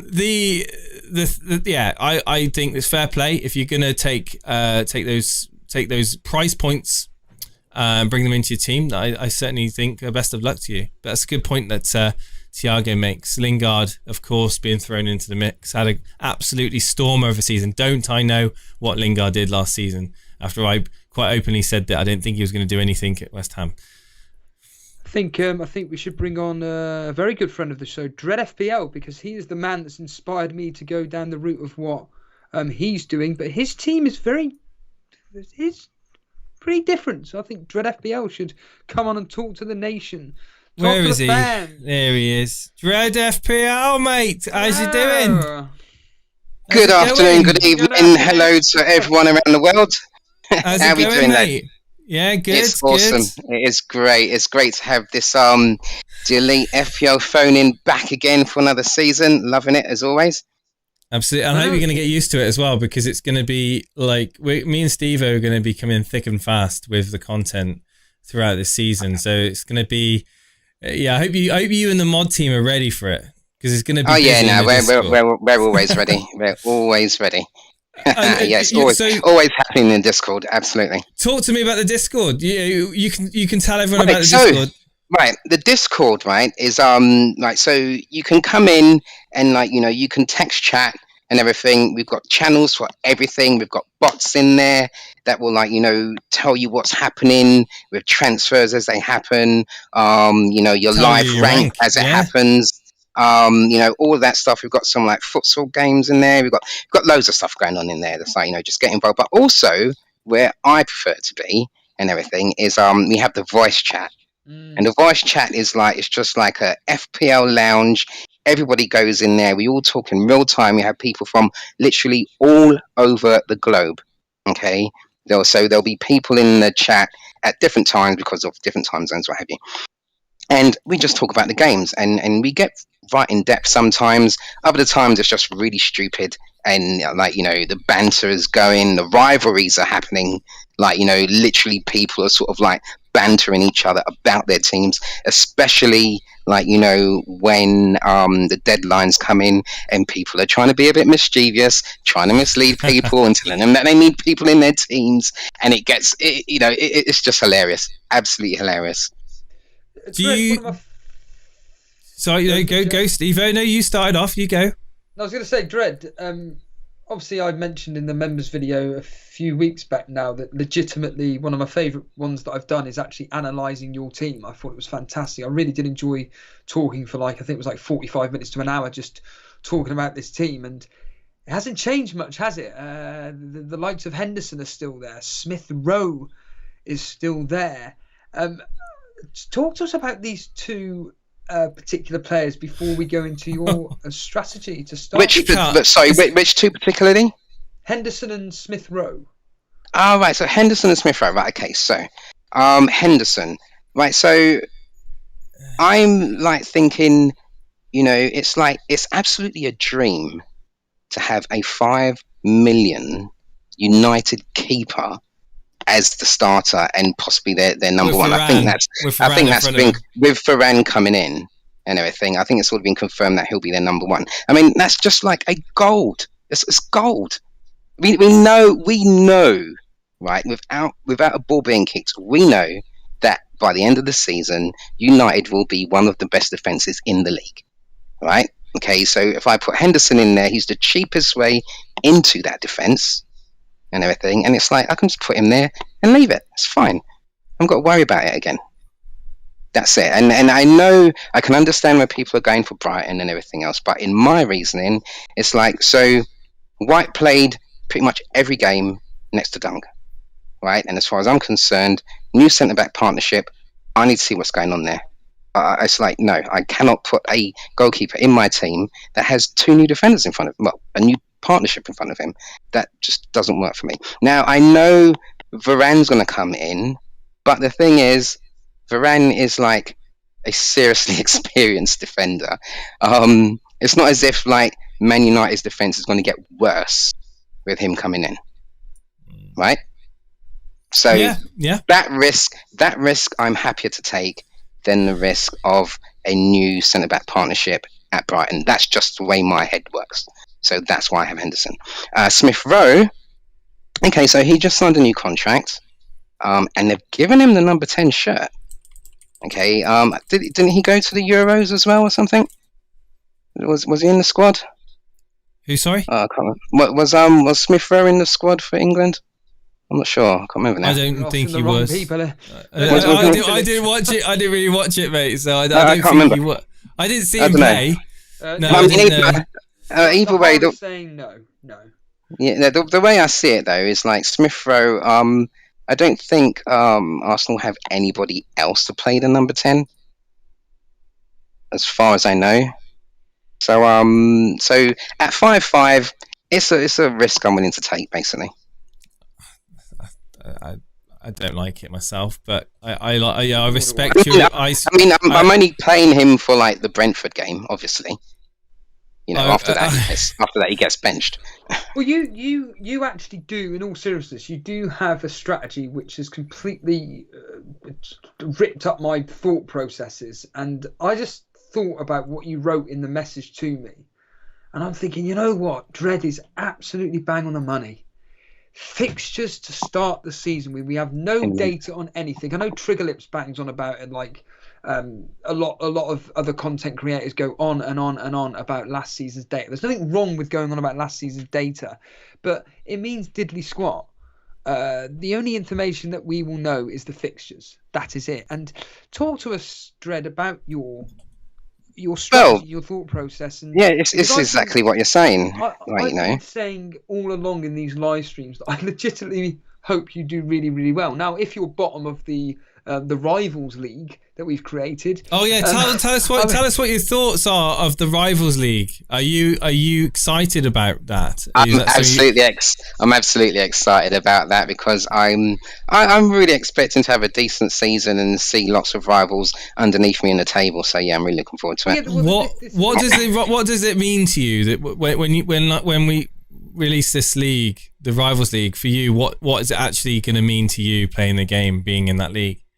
Well, you see, the thing is, what it's going to mean to me, really, most of all, is the fun, the banter, the incentive that it gives you to, like, you know, play well. But at the same time, I'm not going to let it emotionally change the way I'm going to play the game because, like, you know, you need to stay analytical and everything, and like, you know, you inevitably, before a ball's even kicked, before a game's kicked off, you know, you're going to have bad game weeks. That's the way it happens. So when it comes, be prepared for it, take it on the chin, move on. Dread, how are you mentally preparing yourself then for this season if things don't go well? Because I'm looking at that team and we got a few comments in the chat from, you'll probably know him, Podner. Gameweek 2, Dread's taking a -8. How are you mentally preparing yourself? I don't understand. Why am I taking a -8? I've got my transfers on the bench already. I'm good. But this is the thing. Your strategy is to go literally with the fixtures. We saw Booner's team earlier on, which is specifically looking at pretty much three or four teams at most, which all have pretty much the best fixtures. I personally really do hope, like the likes of yourself, Booner, me, really do stick with these fixtures because Jason, it's one of those where you've got to be really strong with that thought process and not try and get muddled by other things that we're viewing here or listening to, because I think the strategy of just going purely with fixtures is fantastic. I love the fact that despite the fact that me and Jason don't like the Smith Rowe pick, there's a reason behind it. There's a legitimate reason behind it. I don't like anyone with an Arsenal shirt on. I'll be honest with you, I don't. I mean, okay, the closest thing I've got to liking is the news of Pepe being at 7.5, but I would need to see him on a consistent basis performing well in an Arsenal shirt for me to bring him into my team. I'm not going to be bringing him in my team just because he's 7.5, because I think he's a good value pick. I need to see the actual performances and the raw data to back it up before I do that. But yeah, anyone with an Arsenal shirt on, do I think Arsenal are going to struggle this year? Maybe. I mean, maybe they'll be up there, but maybe they'll play great performances against Brentford and that. Ask Dan. Yeah, absolutely. But Dan are they at the forefront of my thought process when I consider picking my FPL team? No, they're not. And I've had years when Man United haven't been. I've had years when I haven't had any Man United players in, and I've said to people, don't get Man United, don't get Tottenham, don't get Everton, don't touch these teams. And we've seen it year in, year out, these teams evolve. I don't see much evolution at Arsenal, and there's nothing at Arsenal that's happened in the last few months that's made me think, actually, I need to get a red and white shirt in my team. Nothing at all. But as a rival, go ahead, mate. An interesting point from FPL Lad, but I do think you addressed it in the members video, to be fair. FPL Lad saying no Everton. They have great fixtures. I think it was because you said about new managers. You don't want to go anywhere near new managers. Yeah, exactly that. Yeah, I want to go tried and tested. Team like Everton, I now need to see them in the flesh. Okay, because they've had new manager, new backroom staff, new methods of training, everything else, and all of that. Now, I know there's some good assets in there. I know Benitez is a good manager and everything, but that's not a risk I'm willing to accept going into game week 1. I want to see how they play, and then I'll go from there. A quick one from Tiago. Is it Tiago? Who was it? He was just quickly saying this. Where's it gone? Tiago, it was. I think you could bench Diaz and play Buendia instead for game week 1. That's not bad. No. Right, so this is the thing, right? Okay, so, right, the fixture ticker in the FPL game, right? Now, it only really gives you the overall average. But the way I look at it, and what the more advanced tickers will give you, from the likes of your football hubs, your football scouts, Fix, what have you, and everything, even Ben Krillin's spreadsheet. So the fixture difficulty for a team in any given game isn't exactly the same throughout the team, right? It might be slightly different for their defense and slightly different for their attack, right? So obviously, say Liverpool is playing a bottom 5 team, they'll have good fixture rating for both the attack and defense. Whereas if they're playing an elite defense like Chelsea, the fixture difficulty for their attack goes down, because obviously Chelsea are really good defensively, but their fixture difficulty for their defense doesn't literally increase at the same rate, because obviously Liverpool are also good defensively. So that's where your Diaz and Rudiger come in, because really those defenses are more or less fixture proof. They can clean at any time, whether they're playing their high team or not. In fact, maybe if they're playing their even harder team, maybe they concentrate even more on their defense, because they know they're playing a harder team and they have good defenders. So I'm happy to have Diaz and Rudiger in my side, because they're a good defense. Come the end of the season, they're going to be the strongest defenses in the game, so why not?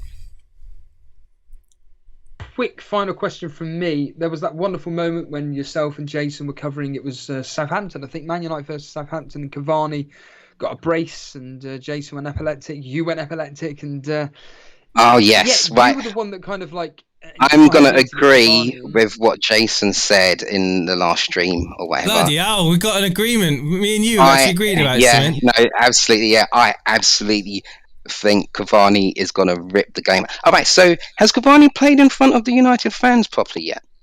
Yes, but not fully. So first game at home, mate. Cavani's been in my team for a long time. And I'm really excited about having him in there.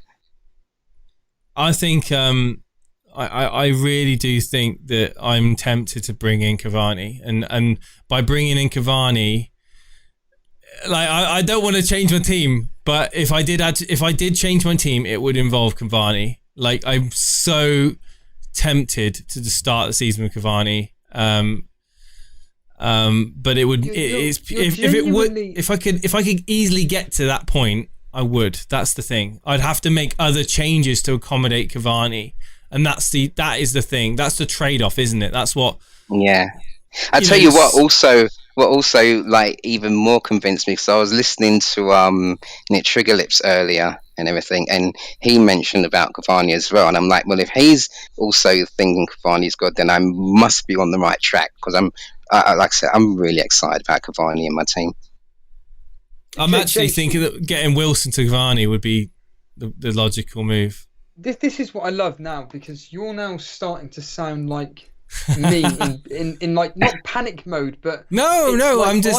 I was saying that, Steve-O, I was saying similar things when I did my, when I actually talked about my team and what I thought about United and what I thought United, where the value in United would be. I singled out Cavani, and I haven't got him, but I'm not going to rip apart my fabric of my team just to get in Cavani. Yeah.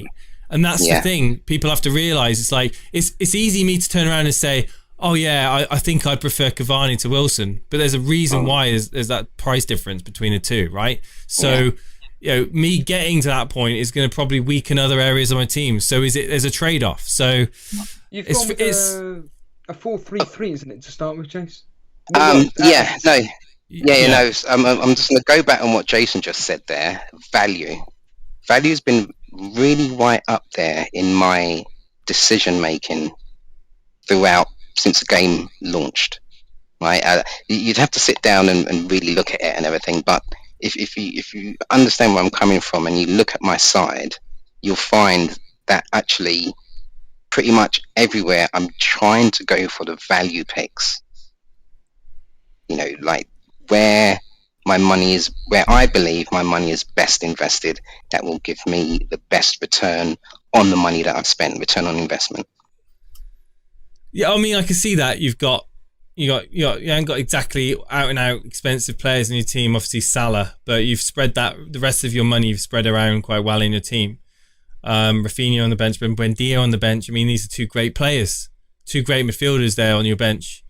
Yeah, and the reason for that is because like my formation and the people that I play will change week in, week out, depending on who's got the best fixture. So like say Smith Rowe will play game week 1. The earliest he'll play again is game week 4, and then like your people like Rafinha and Buendia. So I'm like Buendia will definitely play. Like I'll play Buendia and Watkins in games 2 and 3. They're 2 home games back to back. How many games? I'm looking at about. Team? Like realistically. Well, Arsenal's fixtures get good in game week 4, I believe. Are you going to be that patient with him though? If he does nothing. Well, yeah, I don't need to play him after game week 1. That's why I've got 2 assets on the bench that will be coming in, and Smith Rowe will just sit on the bench, so I don't have to worry about him. And plus, it's only 5-5, so I don't mind. Cool. No, Dread. Thank you. You sounded like, as No Weak Foot saying, you sounded like C3PO all of a sudden. It doesn't matter. We've had a really good chat, and obviously we'll be getting you on again for obvious reasons. No problems. Cheers, dude. We'll speak to you soon, Dread. All the best, buddy. Yes, yeah. Okay, yeah, bye. It is David Hackinson. Evening, Stephen and Jason. Get out of the car and stay and watch live. Hope you guys are all good. Yeah, we're all great, pal. Obviously seeing you a lot in the Discord. We'll be watching the replay later. Cavani is a great shout to start the season. Cheers, lads. No, thank you, David. What was it here? There was someone was asking you a kind of a question about Cavani. Where is it here? Oh yeah, Jason from our man Dylan. Oh, our man. Who will score more first 3 game weeks, Watkins or Cavani? I know where he's angling with this. I know where he's angling with this, but there's definitely a jump, isn't there? There's a million pounds more in value, but if we factor that into consideration in the fixtures for Ollie Watkins, Watford away, Newcastle at home, Brentford at home, I would say it's going to be close, very, very close. And Out of the I think the question you got to ask yourself is who's going to score more out of Wilson and Cavani for me. That's who I'm more interested in comparing Cavani to. I think Ollie Watkins is a sound pick. I like Ollie Watkins. I am going to keep him in my team with Tony as well. So that third striker position, where it's currently on Callum Wilson, could it be upgraded to Cavani? Could I squeeze that extra $1 million? And just a quick update on the poll. If you're unaware, we have got a poll up in the chat. So if you want to participate in the poll, just hit the button. What's it at the moment, Steve-O? Who wins between Steve and Jason? Steve-O on 41%, Jason on 42%. And what? A bit of an office. That's an office changed. Quote there. That's changed. A bit of an office quote. Don't know. 17%. So, yeah. Maestro saying, are you looking forward to playing the Elite FPL score predictor, Steve? Yes, I know Semi-Sweet Potato, he was watching us.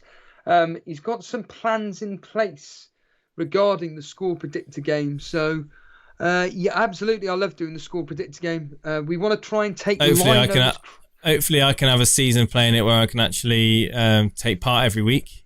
Yes, yes. Lino is somebody that we've got to try and take the crown from. I know you did really well last season, Maestro, so hopefully Lino will be having a bit more competition. To be fair, though, Lino was being challenged by Bilal all the way until, unfortunately, Bilal bottled it. So, yeah, unfortunately for Bilal, he missed out on it, but Lino annoyingly took the title. But should we bring on another caller, Jason? Yeah, cool. Yeah, let's bring on Nuclear Atoms again. Should we try and get him on? Let's try and get... We've got a lot of people. I mean, we may have... Nuclear Atoms, very quickly. Are you there, my friend? Is he there? No. He's got to unmute his mic, but we want to give him a chance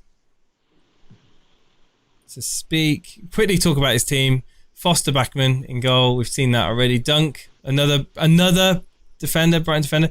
We've got James Digne, Alexander Arnold Shaw, Strong, another Chelsea defender in the mix there. Yeah. Buendia, Bruno, Rafinha, Salas is going to be going, what, a 4-3-3? Yeah, 4-3-3. Buendia, Bruno, Rafinha, Salas, Son, Tony, Cavani, Antonio. There we go. That front three, I like the front three of Tony, Cavani, Antonio, I must admit.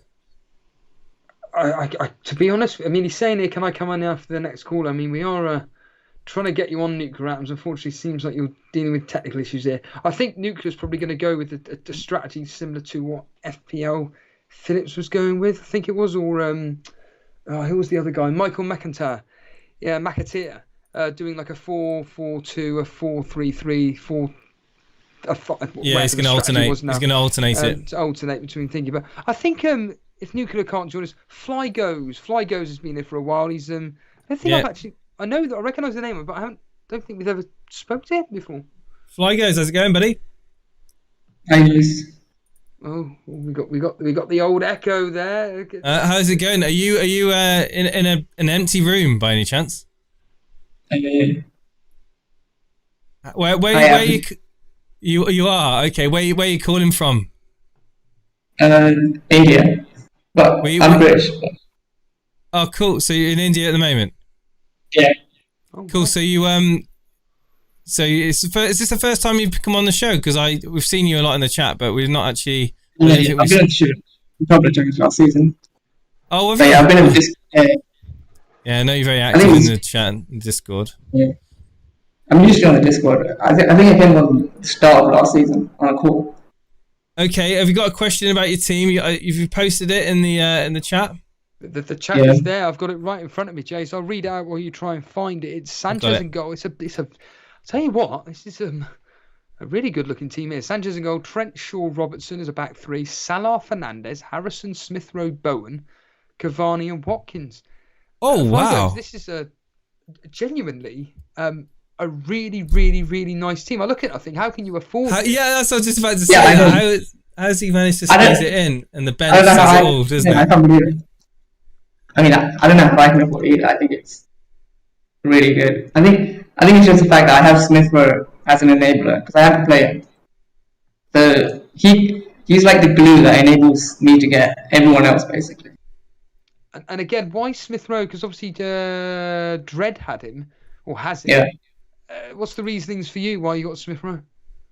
I'm just looking at it like this: the fact that he's a 5.5 attacker playing for Arsenal. That's what I'm looking at. I think that's really good value. Man, and they have good fixtures. Out of that team, you've got such heavy hitters. I mean, I do like the Bowen pick in that squad. Smith Rowe, Harrison, yes, for Leeds is an option that no one's really considered. Certainly no one that's actually come on the show and talked to us about him. But the rest of your team, are full of like goals. Like I certainly think Watkins will do very well this year. Opening fixture against Watford. I don't know. There could be something in there for him. Cavani. We've just spoken about him. Salah, Fernandes. You've managed to get Bruno Fernandes in this squad, which is ridiculous. I just don't know how you've done that. Yeah. Robertson, Shaw, Alexander-Arnold at the back three. Yeah, it's a very nice team. But the only thing is, if you get a few issues there, you need to address them. You can't rely too much on your bench. But you've got the one bench there. Yeah, I've got one bench, please. Yeah. Are you happy to just go with the one bench at the moment? Then are you? Yeah, I think the fact that I'm willing to play everyone else in the starting 11. I don't really look for a strong bench at the moment, and I think Veltman's good enough, to be honest. I think even Obafemi plays, I think he'll get 1 or 2 minutes a game, because usually they play with 2 strikers, Southampton. I think Obafemi just comes on for the last 10 minutes, so he's going to get 1 or 2 points, which could be decent. Very good. Cool. And even that Norwich guy plays, I think they've got a lot of injuries at the moment at centre back. Have you got a question? Have you got a question for us about your team? Because obviously we're very mindful. We've got quite a lot of people queuing up to get on. We just want to get through the callers where possible. Yeah. Have you got a question about your team that you're not certain of? Any players there stand out to you? Would you start Jack Harrison game week 1 away at United or Veltman? Who would you start? Veltman. Okay. You're muted, Veltman, by the way, Steve. I think that I think Maestro pretty much sums up mine and Jason's thoughts, if I'm honest. Best team I've seen so far. Completely agree. Oh, thanks, guys. Yeah, if you put Veltman in there instead of Harrison, that's an absolutely powerhouse of a game week 1 team. Yeah, that's what I've gone for, really. That's why Smith is in there. To be the enabler, basically. Cool. Well, best of luck. Thank you, Flagos. Thank you for coming on, man. Yeah, cheers, dude. Cheers for the support, by the way, as well. Yeah, thank you for your support. You looking forward to the content this year from us? Me and Steve being back together again? Yeah, it's great. I mean, I've been here for 1 season now. The Discord is really good. It's probably one of the best things about the community. The Discord. Yeah, absolutely. I agree. Thank you so much, buddy. We'll speak to you soon. Cheers, dude. Cheers, dude. FPL Phillips here saying, I forgot to mention I'm a big WWE fan. Do you guys have a channel? I mean, the simple answer is no, but I would like to. If you're a history buff and you like your old wrestling, Attitude Era, really, and stuff, I highly recommend.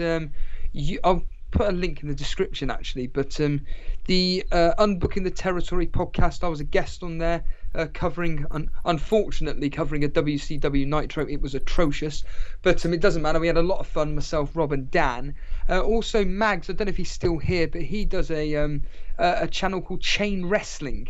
That is absolutely gold dust, along with Cy Powell. That's brilliant. And also he does a Change in Attitude Wrestling as well. I'm a regular downloader of that one as well, and that's the reason why I kind of got the WWE Network, because of that specific podcast. So yeah, I'll put a link in the description, or put their names in there and check them out. But talking about wrestling, I've got a sister that's 5 years younger than me, and she sent me a message on WhatsApp the other day saying it was purely a picture of Chris Jericho doing the Walls of Jericho, and then above it said, if your sibling didn't do this on you when you were little, then are they really your sibling? I was like, oh my god, she remembers, because I literally used to choke slam her onto the settee. I used to watch WWF, I think it was back then.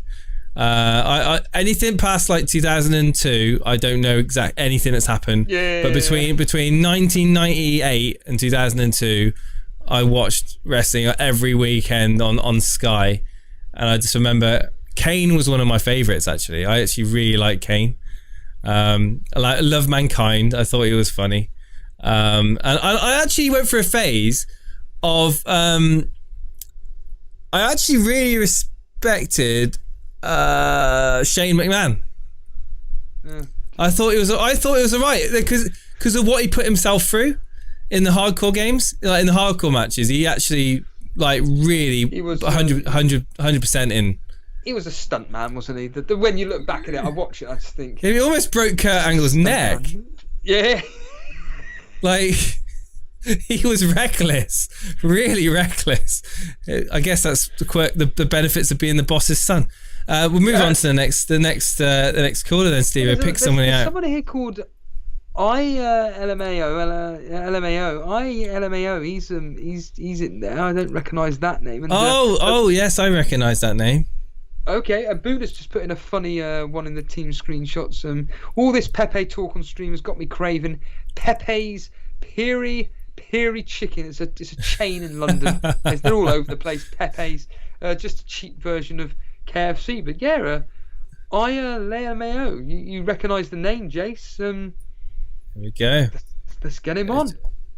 I don't think we've spoken to ALMO before. How are you doing? No. Good evening. Good evening. How's it going, buddy?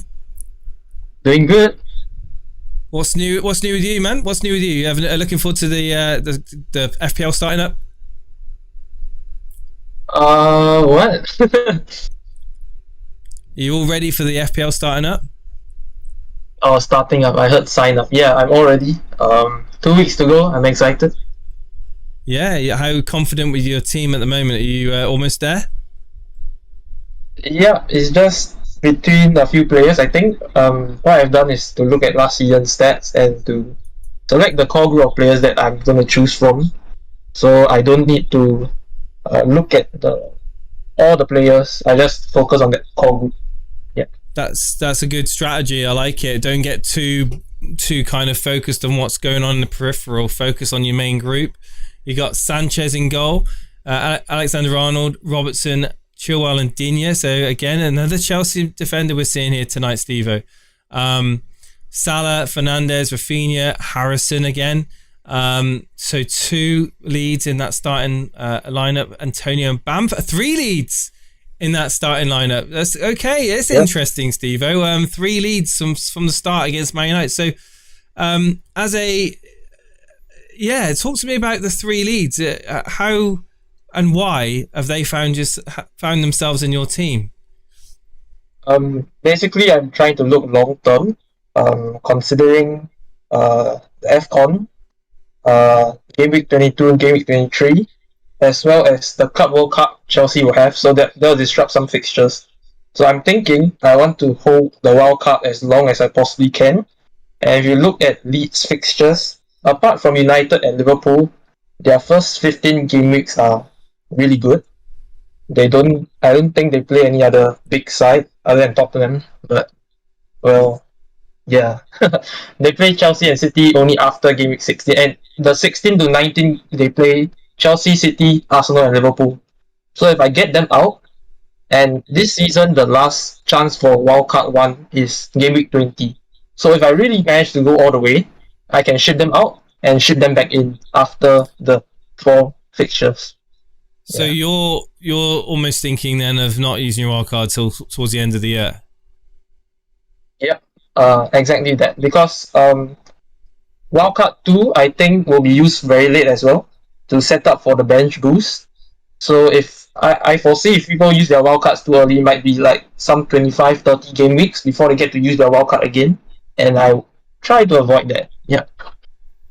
Or you could be like me and use your wildcard relatively early and then save up transfers and make tactical switches, ahead of time.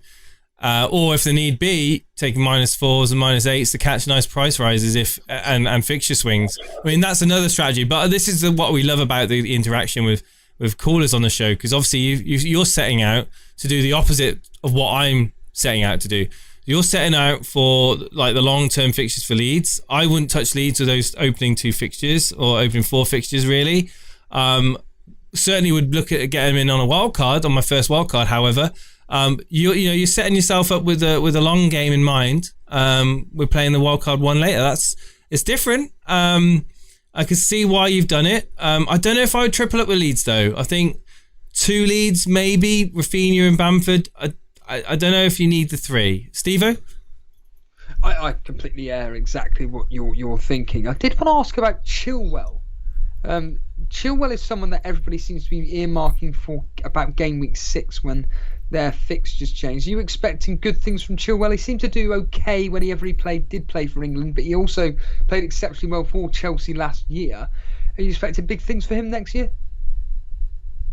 I'm thinking because Shaw might be a doubt for game week 1. I haven't heard anything from that yet, and I suppose Chilwell against Palace is a much better fixture than Shaw against Leeds. That's what I think. So I could get him in for game week 1. If Shaw really does well and with his high ownership, I can easily transfer him out to Shaw. I could also aggressive hopping from Chilwell to Diaz, who has Norwich in game week 2, or Burnley, I forgot which. Yeah, so defensive premium hopping. Yeah, that's what I intend to do, because like I said, if I hold the 3 leads up front for long, then up front I don't need to make a lot of transfers. I can focus them on Chilwell to Diaz and then so on and so forth. Yeah.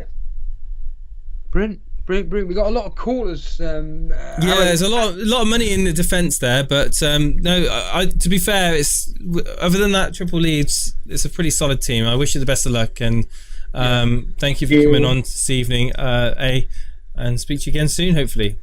This is Okay. good. See you soon. Cheers, dude. Cheers. It's a really good question from Mags. Really good question. It's not just a question for me and you, but I'd like to see what the chat say. So this is what Mag says. Who is the most interesting or likely pick from players who have never played in the Premier League before that we could have in our teams either at the start or potentially towards near the beginning of the season, if I add to that question? I'm thinking Sancho. Yeah. Possibly. 100%. There's somebody that someone mentioned, this Firpo or someone from Leeds. That's I think it's a left back. Don't know him. Just joined from. I'd have to do some research on him, but I'm to be honest with you, I'm not going to be experimenting with exotic players that are new to the Premier League. That's not how I sort of like to hedge my bets at the beginning of the season. But yeah, if you identify these players, get them in. Karma Baby saying Tony, yeah. No weak foot Trincao. Yeah, he's an interesting one for Wolves. Trincao, Firpo, Mr. Anderson saying is very interesting. We also had someone saying that this Firpo is electric. Sancho Denver is saying. I've got a feeling Bremo of Brentford, Robbie is saying, could do really, really well. So yeah, there's a few there. Haaland. Yeah. Son of Sam saying Haaland if he does turn up. Kings, Sar's already been in the what do you call it? Premier League with Watford. Mag's making the point here. That's an interesting one. The Leicester new boy, Daka. He's come from Borussia Dortmund. He's like 21, 22, 23. What position is he? He's striker. But the problem is that I think that he's just an understudy to Iheanacho and Vardy. I think he's going to be learning his trade in Europe, if I'm honest. But by all accounts, from what I've read in various articles, that Daka could be one just to be look at maybe for next season. I think just someone there made a very, very interesting point, and I've completely lost it. I apologise for that. But, Patterson Daka, right? Yes. Salzburg, yes, I know who you're talking about. Yeah, I'll tell you what, it could be one of those ones where an injury could end up getting some minutes and doing really well and impressing, and maybe getting it like a bit like Iheanacho, really getting the minutes through injury and being decided that hang on, we need him in the starting lineup. So who else do you want to bring on next? So no, I'm very mindful. We've got quite a few people waiting to come on. We're going to just basically get one word question. Well, almost like straight to the questions now. For these people coming on, because we want to get through as many people as possible. I think we'll leave it to you. You can choose now. Joe Nicholson. Joe Nicholson, you're live on air. How you doing, dude? Yeah, hi mate. I'm doing well. How are you? I'm chilling, mate. Chilling. Looking at your team in front of me. Sancho, Alexander-Arnold, Wan-Bissaka, Soufal. Very, very, very nice. Bowen, Buendia, Salah, Fernandez, Barnes. Oh, Barnes. Ooh, Barnes. Yeah. Ooh. Watkins and Calvert-Lewin. Interesting pick with Calvert-Lewin. One question. Go ahead. Make it your best shot. What do you want to ask? Is this my question for you, lot? Go for it. Alright, so I'm planning on doing a wild card like game week 7. So I'm like attacking fixtures game week 1 to 6. Yeah. And making transfers around there. Do you reckon it's better to hold your wild card, like the other guy was saying? You've got AFCON, different stuff like that. You don't know what's going to happen with COVID. A lot of outbreaks going on at the moment. Do you reckon it's better to hold it or play your own game, play it early, and attack those fixtures and try and get out to a good start? I'll answer first. I think it's a very sensible play to get onto players that are performing very well off the start. Certainly ones that are going to be rising in price to gain that momentum and team value in your squad. An easy way of doing that is by wildcarding earlier. However, you can also take hits if necessary to get to the same conclusion. Wildcard 1 for me is not the be all and end all. I don't consider it like an exact science on when you play it. Much as I would say the second. I think you can be quite liberal in when you play your first wildcard, but ultimately, when in the situation we're in the preseason now, yes, we know that there's real world events that could make things interesting, but as long as you've got playing bench, you should be fine. You should be fine anyway. I certainly would be loading up on players for the price rises on a wild card early on, and moving and shaping my team into fixture swings. Absolutely, that's how I especially as like Chelsea and Man City. I'm looking at them after game week 6. Their fixtures are brilliant, aren't they? So that's when you want to be loading up on those sort of teams.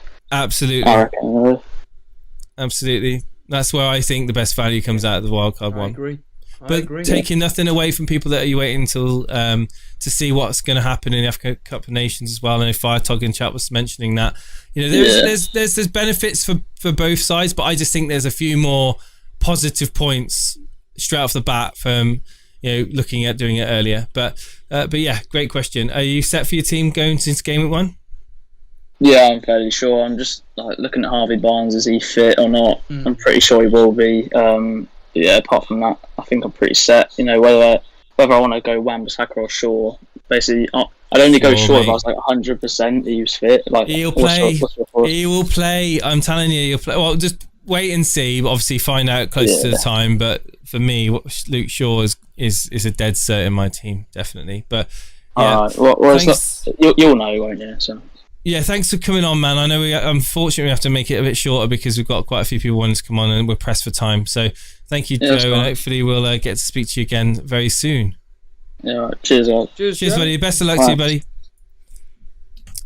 We'll bring on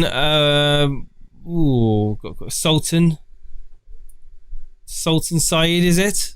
It is. Hello, Jason. Sultan Saeed, are you there, my friend? Come on, Sultan. Say the line. Say your Hello. Good evening. Hello, Jason. Say the line, Sultan. Come on. Hello, Jason. Hello, Jason. To be honest, Steve, I don't know where that's come from because I don't really say hello, Jason. But no, you didn't. Jason would put you on all the time, and it was just. Oh, fair enough. Hello, Jason. There you go. It's my team, Jason. Sultan, you must be watching a lot of your team, because that team is identical to mine, barring 2 players. Really? Fair enough. I mean, no, I did see your team reveal actually the other day, but that was a 3-5-2. Mine's a little bit different. You haven't been watching the live streams. We were going to send you a code. We can get stuff now. Well, funnily enough, I've actually already joined the league, to be honest with you. But oh dear,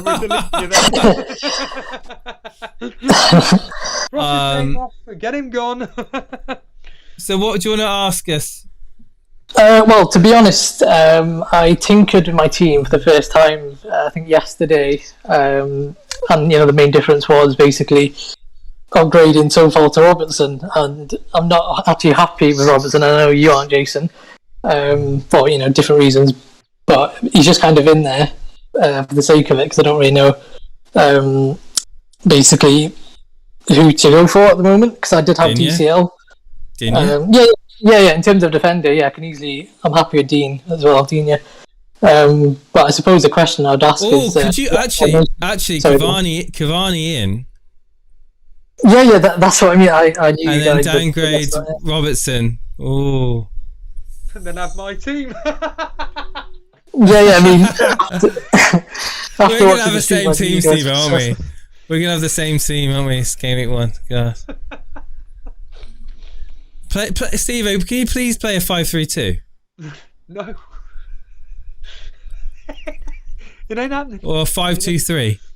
I do find it quite. I know we're here to talk to Sultan Side, but I really do think that me and you are pretty much going to have virtually exactly the same team, barring honestly the odd one or two players. And I think that could be the chess, because obviously you've started playing chess.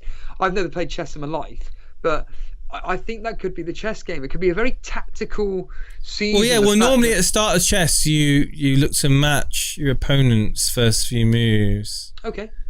And then you position. It's all about developing your pieces to and then essentially then waiting for them to make a mistake.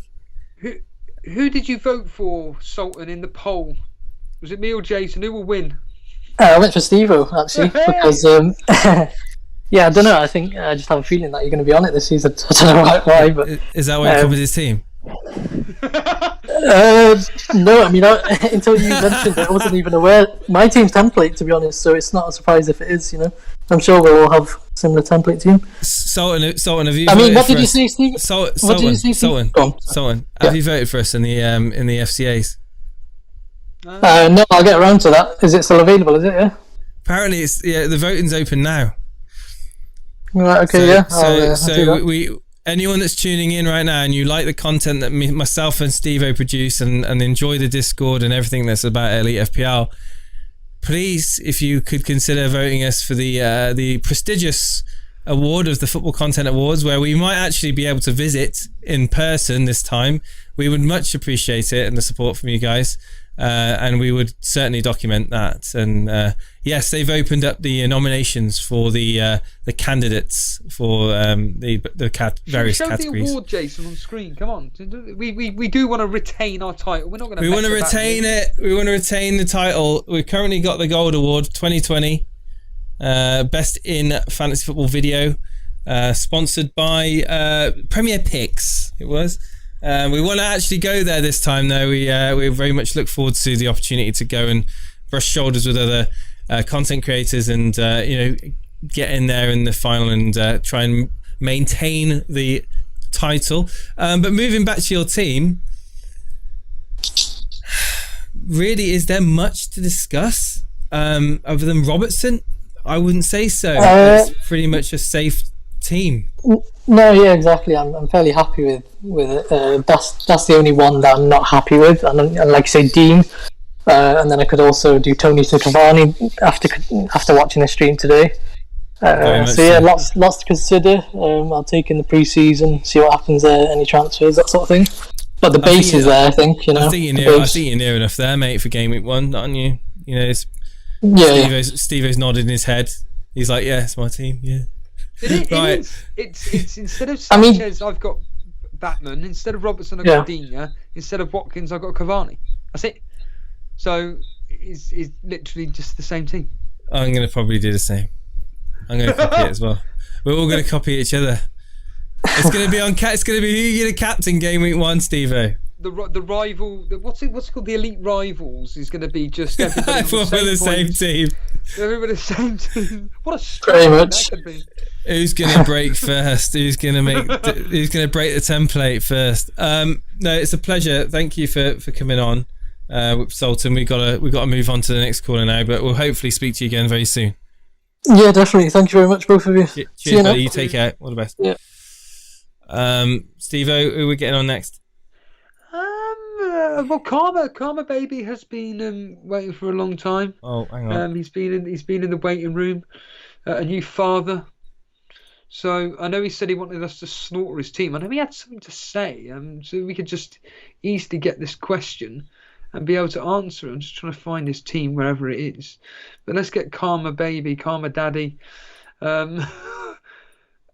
Why has he changed the name? Karma, why have you changed the name, mate? Because he's a father. Well, he's still got a baby. Yeah. Well. Yeah, you just changed your name to confuse us all. But yeah, you are. Yeah, you're a proud father now. How's fatherhood treating you, Karma? Wonderful. Yeah, she's gorgeous. She's perfect. She's keeping me busy. Yes, they do that. They're very, very, very good at that. How's the night? How's the evenings going? Are you getting much sleep? So she has this active period between like 7 and 11 p.m. where she just, goes crazy. But nighttime she's not too bad. Oh, lucky. We have obviously she keeps us up for feeds because we have to feed her at certain times. But it's not too bad. I wish I could say the same. We were unfortunately it was every hour. It was colic. It was very tough. But yeah, it sucks. But I'm glad you are having a pleasant experience with your routine. But moving on to your team. First of all, actually, no, we're not going to move on to that. Are you excited for this season, and why? I'm apprehensive because of. But it's mainly because of the whole Grealish thing. And, we don't care about Aston Villa. What about FPL? No. I'm joking. About FPL, I'm as excited as I can be, I suppose. How excited can you really get about FPL? I don't know. I don't know. I'm quite excited at the moment with the rivalries that are going to start forming between you guys in the mod team and myself and Stevo. Stevo actually, with a ray of hope that he's going to actually try and start the season very well and above me for a change. Who knows? But no, I just think that I just think it's going to be great. And the talk about Jack Grealish. Are you worried then about Jack Grealish? Then are you? Think he's going to be definitely I'm getting gone? worried. I'm getting worried.